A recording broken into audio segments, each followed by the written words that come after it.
শিবরাত্রির দিনটা সকাল থেকে আমার কিরকম কেটেছে সেটাই তোমাদের সঙ্গে শেয়ার করব। তার আগে বলে নিই, আমার কিন্তু শরীরটা একটু খারাপ, বুঝতেই পারছো তোমরা। গলার ভয়েসটা শুনে তো তোমরা বুঝতেই পারছো গলাটা অনেক মোটা হয়ে গেছে আর প্রচন্ড গলা ব্যথা। তবুও কিন্তু আমি শিবরাত্রি পালন করব, কারণ আমার অনেক ভালো লাগে এই ঠান্ডা তো কমে গেছে, কিন্তু এই কুয়াশার জন্যই কিন্তু অনেকেরই শরীর খারাপ হচ্ছে, যেহেতু ঠান্ডা গরম ভাবটা একটু আছে তাই। তো হ্যালো এভরিওয়ান, গুড মর্নিং। সবাই কেমন আছে? আশা করি সবাই ভালো আছে। আর এই ভিডিওটা আমি করেছিলাম আগের দিন, মানে শিবরাত্রির দিনের ভিডিও। এটা শরীরটা খারাপের জন্য আমি এডিট করতে পারছিলাম না, তার জন্য আজকে এডিট করছি। আর দেখতে পেলে সকালবেলায় কিন্তু ঘুম থেকে উঠে বিছানাপত্র গুটিয়ে নিলাম, তারপরে জামা কাপড়গুলো গুছিয়ে এইদিকে দেখো বাদশাভোগ চালের খিচুড়ি বানাবো, তার জন্যই দেখে নিলাম চালগুলো ঠিক আছে কিনা আর সবগুলো গুছিয়ে নিলাম। আমার বর তো সকালবেলায় ঘুম থেকে উঠেই চলে গেছে ডিউটি। আজকে কি আমি পুজো দিতে যেতে পারবো না, সত্যি এটা একটু টেনশনে পড়ে গিয়েছিলাম। কিন্তু যাই হোক, বাড়িতেই আমি পুজো করব,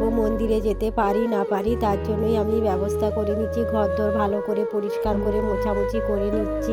আর আমার শরীর খারাপ জানি, তবুও কিন্তু আমি শিবরাত্রির বার করব, কারণ আমি অনেক বছর ধরেই শিবরাত্রির বার করছি। তার জন্যই ভাবলাম যে শরীরটা খারাপ ঠিকই, মনে হচ্ছে ভগবান আমার সব ঠিক করে দেবে আমি যদি এই ব্রত করি। তার জন্যই কিন্তু আমি এই ব্রত করলাম, আর অনেক ভালোভাবে করেছি ব্রতটা। সত্যি খুব সুন্দরভাবে আমার কেটেছে। দিনগুলোতে একটু শরীরটা খারাপ, বুঝতে পারছি, তবুও কিন্তু আমি মনের মতন করে পুজো করেছি আমার মহাদেবের। তোমাদের সবার দিনগুলো কেমন কাটলো শিবরাত্রির অবশ্যই জানিও। তারপরে দেখো আমি বাইরেটা ভালো করে ধুয়ে নেবো, কারণ বাড়িতে পুজো করব বলে কি ভালো করে ঘরদোর ধুবো না বলো তো? কারণ ভেতরটা ধুলে তো হবে না, বাইরেটাও পরিষ্কার করতে হবে। তার জন্যই কিন্তু আমি বাইরেটাও পরিষ্কার করে নিলাম। তোমরা কে কে শিবরাত্রির ব্রত পালন করেছো অবশ্যই কিন্তু জানিও কার কেমন কাটলো দিনগুলো। আমার তো অনেকটাই ভালো কেটেছে শরীর খারাপের মধ্যেও। ধোয়াধুয়ির কাজ তো আমার কমপ্লিট। এই জায়গাটা করার পরেই স্নান টান করে দেখো আমি কিন্তু এই যে নিয়ে এসেছি আকন্দ ফুল। তো আমাদের রুমের পাশেই গাছ আছে আকন্দ ফুলে, তার জন্য আমি স্নান টান করে গিয়েছিলাম